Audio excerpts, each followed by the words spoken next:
higher social class, you're more likely to go to university than you are if you're in a lower social class. So there's other factors that are going to influence whether or not you do well in university, but we're going to assume that one of them might be intelligence. Well, then you would ask, well, if you measured social intelligence, so that's, what do they call that? Social intelligence now. Emotional intelligence, which does not exist, by the way. Emotional intelligence, moral intelligence, linguistic, musical, logical, mathematical, spatial, body kinesthetic, interpersonal, and interpersonal. All different forms of intelligence. Okay, so to answer the question of whether they exist, what you do first is pick a target, prediction of university performance. Then you make a measure for each of them.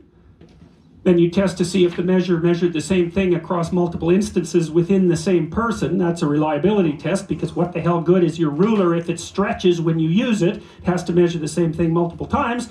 And then you would say, okay, we'll take all these different intelligences measured the way we've decided to measure them. The first thing we'll do is see how highly correlated they are, because if they're two of them are completely correlated, then you have one, you don't have two, because that's virtually the definition of one instead of two. You can factor analyze them and see if you can pull out what's common across all of them. That's another thing, because then you might say, well, intelligence is what's common across all the measures of these intelligences.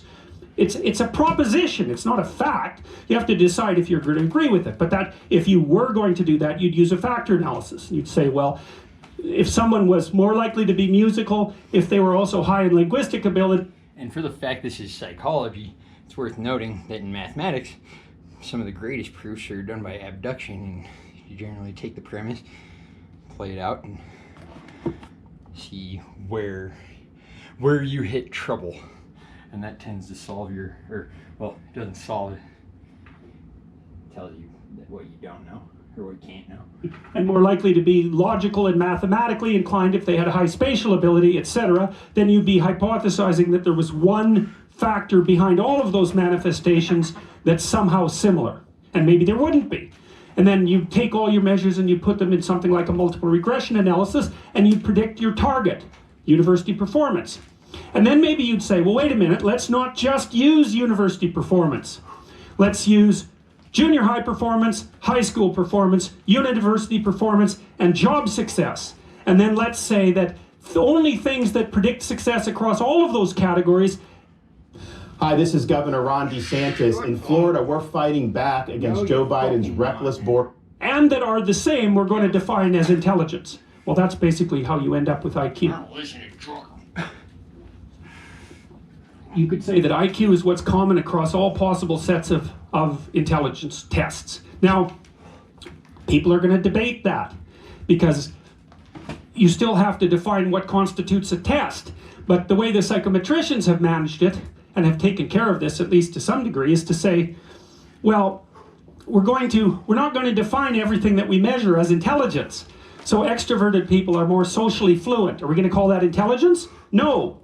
We're going to call that personality. We're going to call that extroversion. And we're going to call stress tolerance. You could say, well, if you can tolerate more stress, you're more intelligent. It's like, well, no, that isn't how we've defined it. We're going to define that as being lower in neuroticism. If you're cooperative, you're more intelligent. That's emotional intelligence. Well, what? You're less intelligent if you're competitive?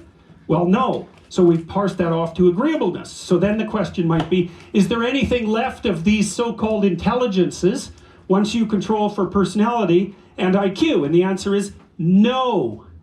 Nothing. Nothing left of them. And the people who keep pushing these ideas keep trying to push them because they don't like the idea of real individual differences. And to me, that's just a matter of sticking your damn head in the sand, because it's obvious. Here, you're going to have a child. It's fucking dumb. You want the child to have an IQ of 65 or 145. Decide. Okay, so you're all going to vote. Okay, you think any one of you is going to vote to have a child with an IQ of 65? That child's going to have a hard time developing even linguistic ability. They're never going to learn to read. Right? They're never going to leave home. Or in all they likelihood. will. So which child are you going to pick? Don't want to do Well, so do you believe in intelligence or not? Well, obviously, if you have any sense. So let's say we off all the labels, and we just, for every time something statistically came out as one, Yeah. we just gave it a letter name. A, Yeah. B, C, D. So all these things just have to.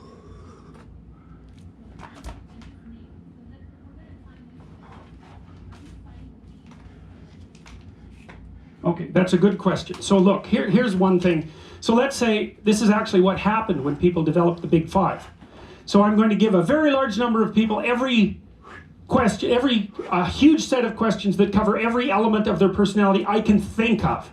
It's agnostic, right? What I'm really trying to do is come up with the biggest possible set of descriptors that someone could actually fill out.